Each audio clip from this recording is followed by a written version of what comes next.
Moses Crosby. We've got all the details. They seem to match. And let's click View Image. Okay. Age at last birthday. I don't, what does that say?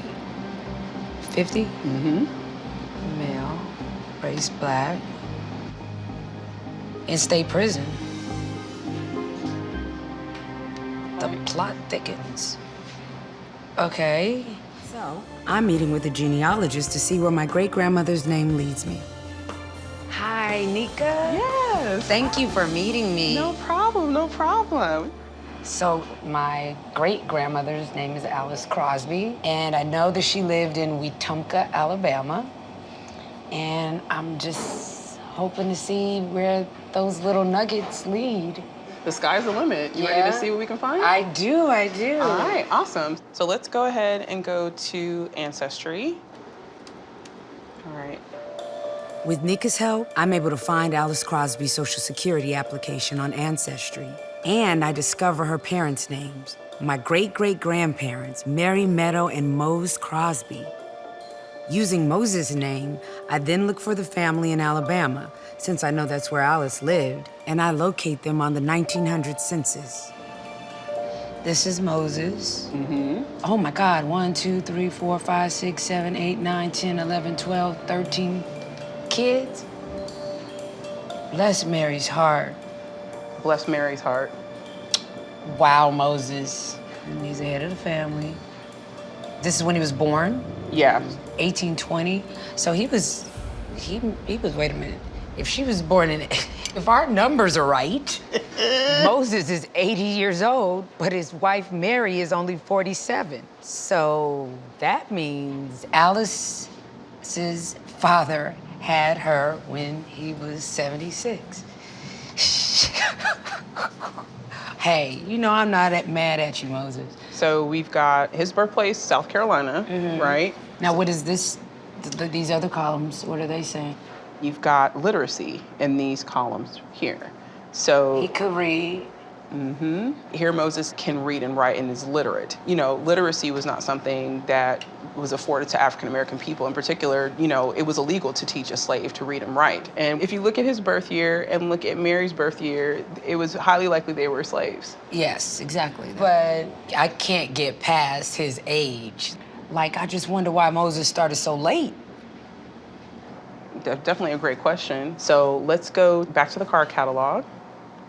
And then we're going to do the 1870 census because it's the first one that took place after slavery was ended in the United States in 1865. So we're gonna search for Moses. His approximate birth year. 1820. All right. And then also where was he born? South Carolina. Yeah, we could just put in Elmore County, Alabama, because that's where Wetumpka was, and then click search. All right, there's only one. Moses Crosby. We've got all the details. They seem to match. And let's click View Image. Okay. Age at last birthday. I don't, what does that say? 50? Male, race black. In state prison. The plot thickens. Okay. My great-great-grandfather, he was in state prison at the time that this census was done. But this is before Alice was born. Yes. So that's why he started late, because he was in prison before. Could very well have been that, absolutely. So where do we go now? Is there any information that says when he was convicted? The state prison was actually in Elmore County, so there's a possibility that he was not from this area and that he may have come there from somewhere else. So what I think we should do is look for Moses and see if he actually registered to vote. This is one of the earliest records you could find for African-American men after, you know, slavery was abolished in the state of Alabama. In 65. Yeah, or right around then. Right around then. All right, So we're gonna put in Alabama voter. Just click search. And then we've got voter registration. So we'll just see how many records we get with his Just name. that, okay. Yeah, with just that. So just and hit it's- search. Yeah.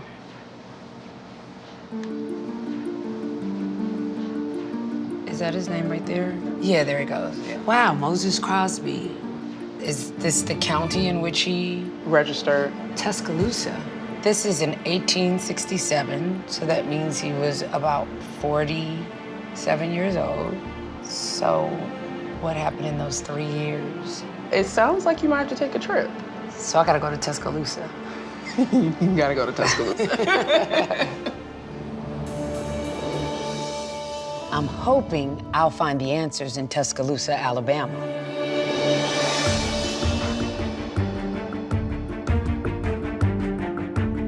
I'm going to meet with an historian who can hopefully help me figure out why Moses was in prison in 1870.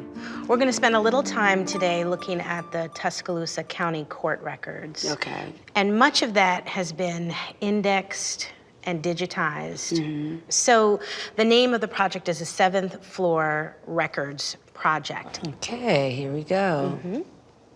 So if you click on that, Looks like it's ready to go now. so his name was Moses Crosby.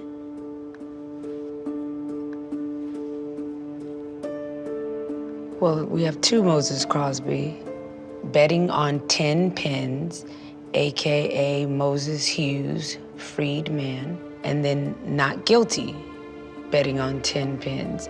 Okay, what's 10 pins? 10 pins was like a game, it was similar to bowling, Okay. but it was considered gambling. So, like, this is what it looks like to me, like he was arrested, and then it says not guilty. Was he released?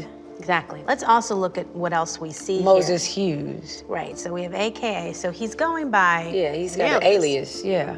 And that was not odd for black men and women coming out of slavery. So how does all this information play into the fact that he was in prison? Right. The 10 pins case is not the reason that he would have gone to prison. We know that he was found not guilty. But the fact that he was imprisoned leads me to think that we need to check other sources. So I'd like us to spend a little time with the database newspapers.com. So I think we should start with a keyword search, and we'll start with his name. Full name or just Crosby? Full name. Okay. And let's put in Tuscaloosa. Tuscaloosa. Yeah. No. No hit. Maybe we should try his alias, Moses Hughes. I say we give that a try. Okay. Well, there goes Mr. Hughes. So should we just start at the first one? Start with the first one. April 1st, 1868. So Moses was about 48 years old. Okay, Hollingsworth, a white man of this city, visited Northport on Monday, and whilst there, was assailed by a Negro by name of Moses Hughes, a school teacher. I knew it. I knew it. An educator like my mother, of Moses Hughes, a school teacher and head loyal leaguer, a truly loyal white man, W.T. Hemner, we believe came over and misrepresented the affair, leading many to believe that Hollingsworth began the fracas from decent white men. However, we learned that the infernal Negro was the assailant. Terms like infernal Negro, these were phrases, terms that were used really at the end of the Civil War, the beginning of emancipation, to characterize black men and women. Okay. And so when I read this language, it makes me ask, who wrote? This piece, this article, Let's take a look at the masthead, the top of the newspaper. Independent Monitor, white man, right or wrong, still the white man. Okay. R. Randolph, editor. So tell me about Mr. Randolph. R. Randolph is a fairly well-known figure for historians who study the South. He is the self-proclaimed founder of the local Ku Klux Klan. Wow.